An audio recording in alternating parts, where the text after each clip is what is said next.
Hello, I'm Tim Krul. Welcome to Norwich City Central.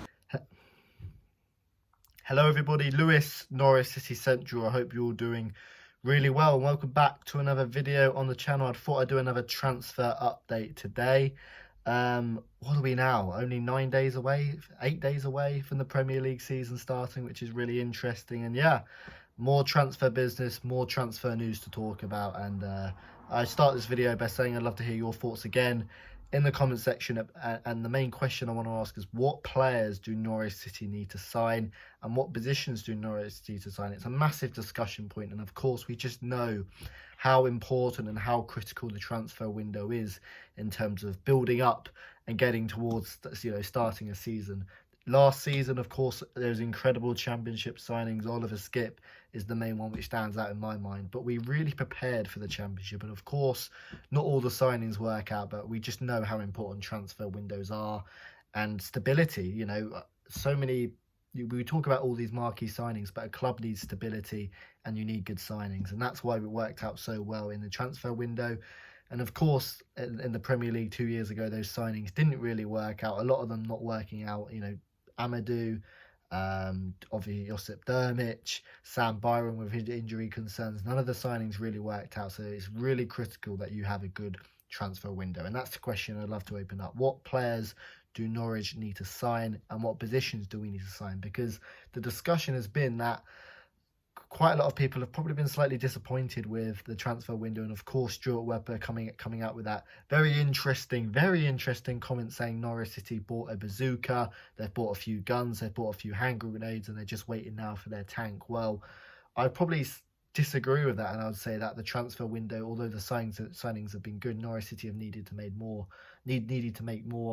Centre back, a couple of attacking players. I've seen a lot of people say that they want Norwich need a new striker and a CDM, and of course, you want loads of signings, and that's not always the case. But I do feel Norwich are probably a 2 or 3 signings light. In terms of going into the Premier League campaign with the best possible chance of finishing 17th. Oh God, that sounds horrible, doesn't it? Going into the Premier League wanting to finish 17th, wanting to finish as high as possible. So I'd love to hear what you guys think in terms of Norwich City signings. But yeah, in terms of the transfer updates, some really promising signs now. Of course, Norwich have signed 4 players: Angus Gunn, Billy Gilmore on loan, Pierre Lise Melou. God, I love that name and I love the guy already. And Milot Rashica, in which looks like a club record deal. And Norwich City could go beyond and make a new club record deal. And Stuart Webber came out and said that Norwich City might break their club record transfer, and it looks like we're just on that wavelength of doing that. Christos Tzolis, we've already spoken about him in a video, and there's been so much talk about the player, and I think there's already been quite a lot of videos on the internet made about what he brings to Norwich, so I'd recommend you watch one of them, probably from Norwich Talk. They did a really good video on that. But yeah, looks like now this deal is going to go ahead, and I'll leave the description here.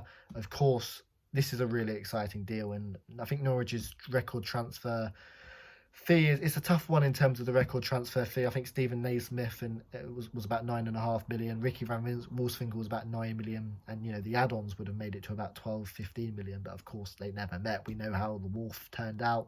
But I think our club record is either Naismith or Milot Rashica, who we signed for 9.5 million with add-ons. So this guy could potentially take it further, and I would probably say is Norwich's club record signing for 10 million with about 2 million add-ons. But yeah, really interesting fee, £10 million for Christos Tzolis with 2 million add-ons, and I'm really excited to have this deal happen.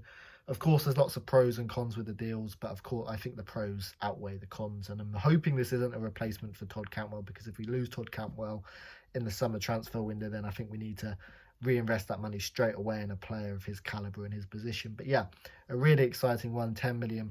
Of course, in terms of his cons, maybe he hasn't played a lot of football. He's only had 1 full season. He's just 19 years old, but this guy's been linked with some of the top clubs in Europe: Borussia Dortmund, Manchester United, and he's got a really, really big future ahead of him. And he's only 19 years old, and he's already scored plenty of goals in the Europa League. And okay, yes, Daniel Sinani's scored a few goals in the Europa League, and it hasn't worked out for him for Norwich, but there's just a different feel about this player in terms of what a lot of top Greek journalists say about him. They regard him as one of the probably the best Greek prospect. And yeah, a really, really exciting signing, and someone who a lot of people think could go to the very top. And you just have to look at some of the clips to think that this guy is someone really special. Has got everything about him, plays on the left wing, not just a goal scorer though, but plenty of assists as well. He's probably more of a Buendia type player than Rashica. Yes, he's got explosive pace, but it looks like a really creative signing and someone who's definitely going to improve Norwich. Yes, he's young, but a lot of top clubs are interested in him, and this for £10 million is a real big statement for Norwich. So yeah, that's the kind of position with Christos Tzolis. £10 million bids come in, and I'd love to see him play. I'd love to see Rashica on one wing, Christos Tzolis on another, just sprinting towards fullbacks, spinning Trent Alexander-Arnold, spinning Andrew Robertson on the first game of the season. That would be great. But yeah, this deal's not over the line yet. It could still fall flat on its face. But it looks a lot more promising now, and it looks a lot more promising that Christos Tzolis will be a Norwich City player, and I'm really excited about this one. Any Greek fans watching, let me know your thoughts about him in the comment section. And yeah, in terms of other deals, it broke last night, and a lot of fans were kind of in shock by it. Adam Armstrong, of course, was linked with Norwich a month ago maybe. It didn't look like Norwich would sign him, and then suddenly Alan Nixon, a very well-respected journalist, comes in and says that Norwich have made a club record bid of Adam Armstrong around the region of probably £15 million. And as part of the deal, Adam Idah to go the other way, and everyone was really confused. Like, is Adam Idah going to leave Norwich City Football Club? Of course, Adam Idah, 19 years old, I would regard as our next big youth star. We've seen him score, a hat-trick against Preston, and even in the Championship last season, didn't get many opportunities with injuries and obviously Pukki playing ahead of him, but still scored and still made an impact, and he looks like a really, really big prospect to come, Adam Idah. So yeah, in terms of the future of Adam Idah, it has quickly closed down that Adam Idah is not going to be leaving on a permanent deal, and is very unlikely to leave on a loan deal. Adam Idah, the club regard him as someone who is going to play who's going to play a fair few Premier League minutes. I think the club see him as a second choice striker to Teemu Pukki. And yeah, Adam Idah doesn't look like he's going to be leaving on a loan deal. He's going to be staying at Norwich, and he's going to play a part this season. But yeah, in terms of the Adam Armstrong deal, £15 million, of course, yet again, pros and cons about him. He's done it in the Championship for many years, scored 16 goals in the Championship 2 seasons ago. Last season scored 23 goals and was the third top scorer in the Championship. Yeah, he can play up front, can also play on the wing as well, although his preferred position is up front. But Norwich City have confirmed that deal's not happened. Pinken quickly confirmed that Alan Nixon was maybe telling a little bit of a fib. There's no club record deal coming in for Adam Armstrong, and it's very unlikely Norwich will sign him, which I'm happy about, actually. I would have been incredibly peed off if we firstly let Adam Idah go for Adam Armstrong. But no, Adam Armstrong, don't get me wrong, he's a good player. And a lot of Championship players have gone on and done really well, of course, Watkins and Benrahma. But for me, I look at him, and yes, he's scored a few wonder goals. And of course, I would like Adam Armstrong, but not for a price tag of 15 million. That is just too far out of Norwich City's budget, and not the type of player Norwich City like to sign.